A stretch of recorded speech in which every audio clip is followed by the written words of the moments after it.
Hey y'all, you know what's the worst thing when you just like recorded a whole minute to 2 minutes and then someone interrupts your recording? Literally what just happened to me.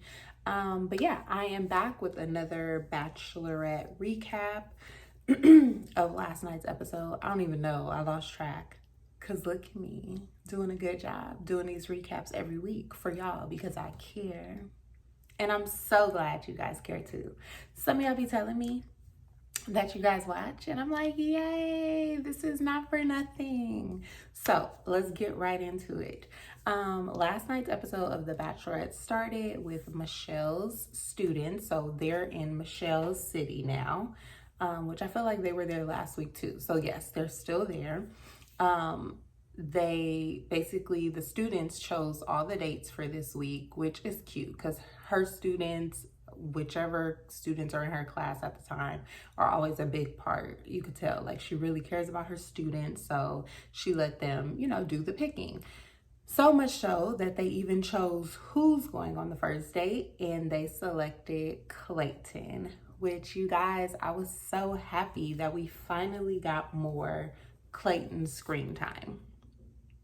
Unfortunately, although their date went really well, they did a limo ride to the museum, candy, pizza, all stuff kids would choose. And then they were at the museum, the planetarium, I think that's what it's called. It was so tight. Literally, I need to find the one in LA and go there with my husband. And I guess I should take my kids too, but yeah, so they did that. They answered questions. And I was like, yes, I thought their chemistry was so cute. And then I heard crickets. Literally, they did the cricket audio, because what if those are real crickets, but I don't know, that would have been too perfect. So whatever, you could hear the crickets chirping in the background as Michelle is like looking at Clayton, who's so excited to be there. And she's just like looking at him like something was missing. And I'm like, no, why is something missing? Like, I really wanted I wanted him to be the second or third person, honestly. But Michelle ended up sending his ass home. So sorry, Clayton, but I would love for him to be the next Bachelor. ABC, if you're listening, I'm really good at choosing who the Bachelor and Bachelorette should be, so I'm voting for Clayton. Anyway, his ass is grass on this season, and he is gone. Next up was the group date. They went on a farm. Who was it? Nate, who was being dramatic about his... let me not say he was being dramatic, because something may have really happened to his back, but I just missed it. Nate, Martin, Olu, Rodney, Rick. I feel Joe. Yes, Joe, because Joe was actually the one who did really great on the date. He's my number one now. I know Nate was my number one initially, but have the tables turned. But yeah, basically they milked the cows, fed the cows, or the calves. Is that what the little baby cows are called? Churned butter, picked up poop. Speaking of poop, Martin was talking shit about Michelle and Olu. That's my guy. Olu, if you are tapped in, I really like your personality. Like, you are a good guy. I'm sure you'll be on Bachelor in Paradise, so don't worry. Or you can also email me. I will help you find your match. You're a really great guy. But yeah, Olu was kind of sitting back, just listening to Martin, because Martin was talking shit or talking poop about Michelle in front of Olu and Rick. And so, as Olu should, he took it to Michelle's attention, let her know. She called Martin out on it. And he basically tried to deny it, because in her face, he's like bigging her up. But in front of the guys, he's telling her like, oh, she's kind of immature and I don't really like this about her. And then when he gets in front of her, it's a whole 180.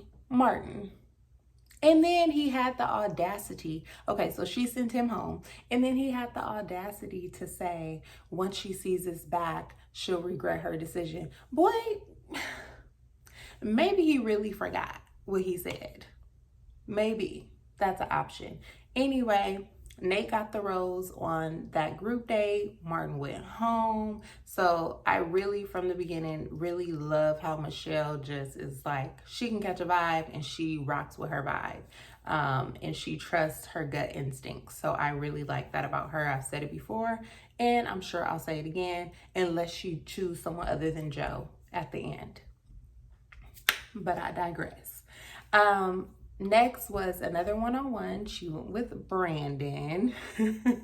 Brandon reminds me of like a little high school boyfriend. Like, he's just so small to me, but I'm a big girl, 5'9", and I'm really tall. You know, I don't know. He just reminds me of like someone I would have dated in high school, but not like but he's an adult. So I definitely understand people dating him, but he just was so excited to kiss her when they pulled up to, their date was at her parents' house where she grew up. And when he realized he was there, he's like jumping all over her and kissing her. And it's like, ooh, calm down, Brandon. Like, calm down. She was like, yeah, my parents aren't here. And he kind of was able to reel it back in. Their date was, you know, I'm sure it was sweet because they were at the home where she grew up.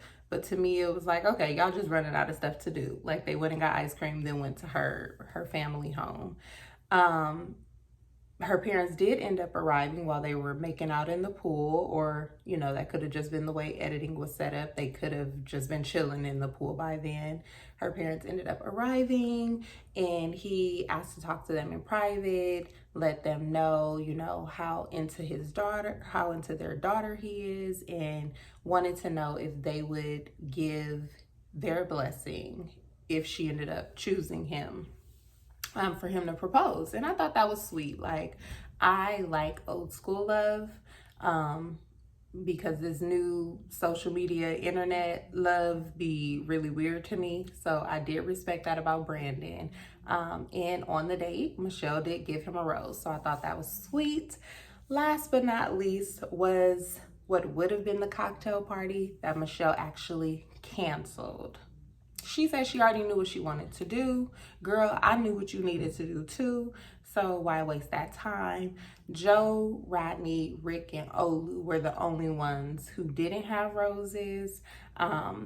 Joe got the first rose, and then Rodney got the second one. So that means bye Rick and bye Olu. Yeah, I'm totally fine with those selections. But yeah, next week is hometown dates. I'm looking forward to seeing how she interacts with Nate, Brandon, Rodney, and Joe's families. One of the dads is like, he's not ready at all. I feel like it's Nate's dad, but he doesn't really look like Nate. So maybe it's not Nate's dad. Whose dad is that, y'all? Anyway, let me know. I'm looking forward to hometowns next week. Happy Thanksgiving. Speaking of this week, though. Well, I wasn't really speaking of this week. Well, I was, because this week's episode of The Bachelorette. So, yep. You see how it all comes together? Okay. Happy Thanksgiving. I hope you and your families are safe, have really good food, seasoned food. I'm making the mac and cheese, y'all. Y'all know that's a staple. And yeah, I will see you all next week. Let's see who's gonna go home next. Let me tell you who I predict is gonna go home next. It's between Nate, Brandon, Rodney, and Joe. Ooh. It'll be Brandon or Rodney, huh? Let me know who y'all think. All right, y'all. I'll talk to y'all next week. Bye.